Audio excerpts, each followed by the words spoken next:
हिंदू शास्त्रों के अनुसार अनिश्चित भविष्य के बीच एक निश्चित या तय भविष्य की रेखा चलती रहती है, अर्थात भविष्य में कुछ घटनाओं का घटना तय है तो कुछ के बारे में कुछ भी नहीं कहा जाता सकता। भविष्य का निर्माण एक व्यक्ति, समूह या संगठन पर ही निर्भर नहीं है, बल्कि इसमें प्राकृतिक तत्वों का भी योगदान रहता है।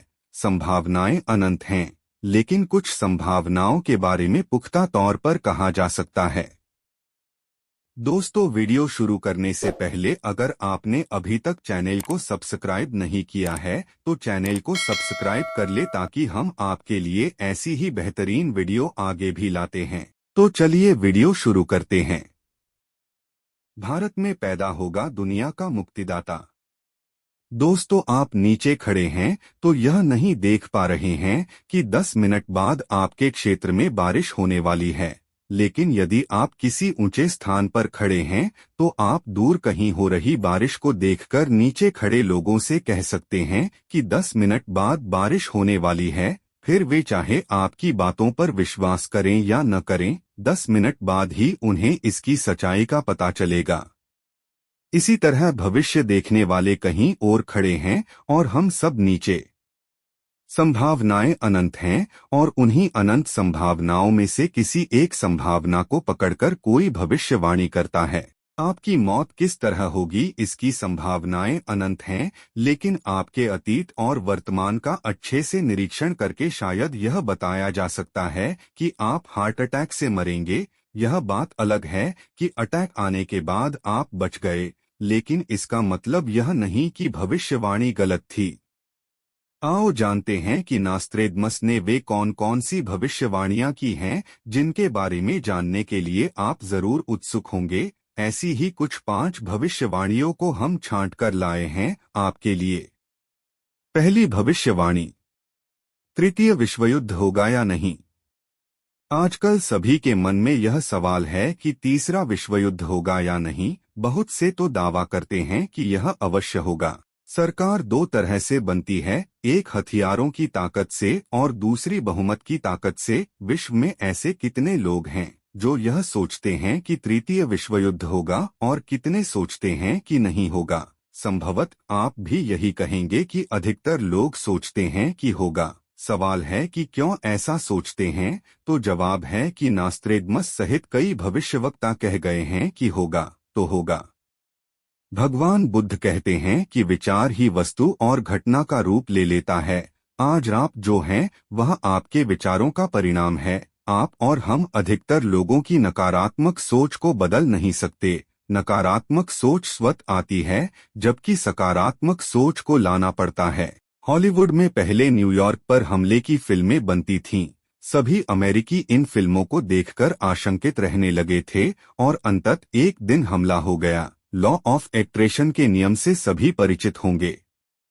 नास्त्रेदमस ने 1503 में अपनी किताब सेंचुरी में लिखा है, एक पनडुब्बी में तमाम हथियार और दस्तावेज लेकर वह व्यक्ति इटली के तट पर पहुंचेगा और युद्ध शुरू करेगा। उसका काफिला बहुत दूर से इतालवी तट तक आएगा। आगे वे लिखते हैं, एक देश में जनक्रांति से नया नेता सत्ता संभालेगा। यह मिस्र में हो चुका है। नया पोप दूसरे देश में बैठेगा। यह भी हो चुका है।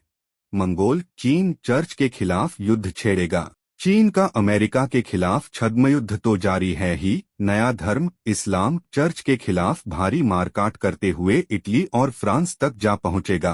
तब तृतीय युद्ध शुरू होगा। एशिया का महान व्यक्ति समुद्र और जमीन पर विशाल सेना लेकर नीले, हरे और सलीबों को वह मौत के घाट उतार देगा। इसी सेंचुरी का 24 और 25वां छंद भी भयानक युद्ध का वर्णन करता है। दूसरी भविष्यवाणी, उल्कापिंड से धरती की तबाही। बहुत से वैज्ञानिकों के अनुमान के मुताबिक अब ज्यादातर लोगों को यह डर सताने लगा है कि आसमान से कोई विशालकाय उल्कापिंड गिरेगी और धरती पर तबाही का मंजर खड़ा कर देगी। नास्त्रेदमस ने अपनी एक भविष्यवाणी में कहा है कि जब तृतीय युद्ध चल रहा होगा उस दौरान चीन के रासायनिक हमले से एशिया में तबाही और मौत का मंजर होगा, ऐसा जो आज तक कभी नहीं हुआ। नास्त्रेदमस की भविष्यवाणी के विश्लेषणों के अनुसार जब तृतीय विश्व युद्ध चल रहा होगा उसी दौरान आकाश से आग का एक गोला पृथ्वी की ओर बढ़ेगा और हिंद महासागर में आग का एक तूफान खड़ा कर देगा। इस घटना से दुनिया के कई राष्ट्र जलमग्न हो जाएंगे। इस उल्कापिंड से Sri Lanka, Maldives, Brunei, Indonesia, New Guinea, Philippines, Cambodia, Thailand, Burma, Bangladesh, Bharat, Pakistan, दक्षिण अफ्रीका, ऑस्ट्रेलिया, मिस्र, सऊदी अरब आदि देश प्रभावित होंगे। तीसरी भविष्यवाणी, धर्म लाएगा तबाही। नास्त्रेदमस ने की एक बहुत ही महत्वपूर्ण भविष्यवाणी। एक बुरा और कुख्यात व्यक्ति मेसोपोटामिया, इराक का तानाशाह बनेगा और अनेक प्रबल मित्र भी पटाएगा। अनेक देशों को वह युद्ध की आग में झुलसा देगा। कई विद्वान इस भविष्यवाणी को सद्दाम हुसैन से जोड़कर देखते हैं, जो वर्तमान में यह अल बगदादी पर सटीक बैठती है। कुछ ही समय बाद धर्म बांटेगा लोगों को, काले और सफेद तथा दोनों बीच वाले, लाल और पीले, अपने अपने अधिकारों के लिए भिड़ेंगे। रक्तपात, भूकंप, बीमारियां, अकाल, युद्ध और भूख से मानवता बेहाल होगी। देखा जाए तो वर्तमान के हालात ऐसे ही हैं। वे गलत नक्शे दिखाएंगे, स्मारकों के गड़े मुर्दे उखाड़े जाएंगे, संप्रदाय बढ़ते जाएंगे और महान दर्शन के बजाय सफेद को काला व समृद्धि को सोना समझने लगेंगे।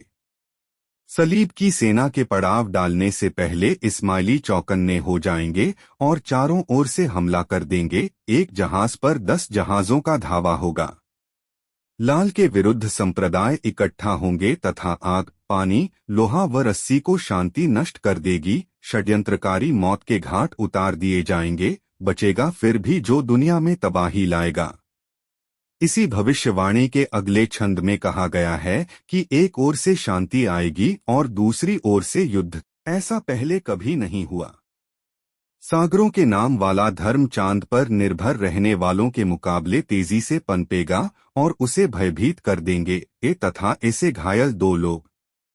चौथी भविष्यवाणी, महान राजनेता का उदय। नास्त्रेदमस मानते हैं कि संघर्ष, आपदा, युद्ध और तबाही को कुचलने वाला महान नेता जरूर आएगा, जिसके कारण दुनिया में शांति की स्थापना होगी। 3 ओर घिरे समुद्र क्षेत्र में वह जन्म लेगा, जो बृहस्पतिवार को अपना अवकाश दिवस घोषित करेगा। उसकी प्रशंसा और प्रसिद्धि, सत्ता और शक्ति बढ़ती जाएगी और भूमि व समुद्र में उस जैसा शक्तिशाली कोई न होगा। 5 नदियों के प्रख्यात द्वीप राष्ट्र में एक महान राजनेता का उदय होगा। इस राजनेता का नाम वरण या शरण होगा। वह एक शत्रु के उन्माद को हवा के जरिए समाप्त करेगा और इस कार्रवाई में 6 लोग मारे जाएंगे। शीघ्र ही पूरी दुनिया का मुखिया होगा महान शायरन, जिसे पहले सभी प्यार करेंगे और बाद में वह भयंकर व भयभीत करने वाला होगा। उसकी ख्याति आसमान चूमेगी और वह विजेता के रूप में सम्मान पाएगा। एशिया में वह होगा जो यूरोप में नहीं हो सकता। एक विद्वान शांतिदूत सभी राष्ट्रों पर हावी होगा। इस दौरान एलस नाम से एक और व्यक्ति होगा जिसकी बर्बरता के बारे में लिखा गया है। उसका हाथ अंतत खूनी एलस तक पहुंच जाएगा। समुद्री रास्ते से भागने में भी नाकाम रहेगा। 2 नदियों के बीच सेना उसे घेर लेगी। उसके किए की सजा क्रुद्ध काला उसे देगा। पैगंबर के कुल नाम के अंतिम अक्षर से पहले के नाम वाले सोमवार को अपना अवकाश दिवस घोषित करेगा। अपनी सनक में वह अनुचित कार्य भी करेगा। जनता को करों से आजाद कराएगा। पैगंबर तो एक ही हैं, मुहम्मद। उनके कुल का नाम हाशमी था। हाशमी के अंतिम अक्षर के पहले श यानी जिस नेता के प्रादुर्भाव की बात कही जा रही है, उसका नाम श से शुरू होना चाहिए। यदि हम कुल का नाम न माने तो मुहम्मद के अंतिम अक्षर के नाम के पहले म आता है। 5वीं भविष्यवाणी, एक सोच का निर्माण होगा। नास्त्रेदमस ही नहीं, कई भविष्यवक्ता भी मानते हैं कि धर्म और संस्कृति संघर्ष के लंबे काल के बाद लोग एक दूसरे के धर्म को समझने का प्रयास और सम्मान करेंगे। संघर्ष, सांप्रदायिकता और शत्रुता के एक लंबे दौर के बाद सभी धर्म तथा जातियां एक ही विचारधारा को मानने लगेंगी। 17 साल के भीतर 5 पोप बदले जाएंगे, तब एक नया धर्म आएगा।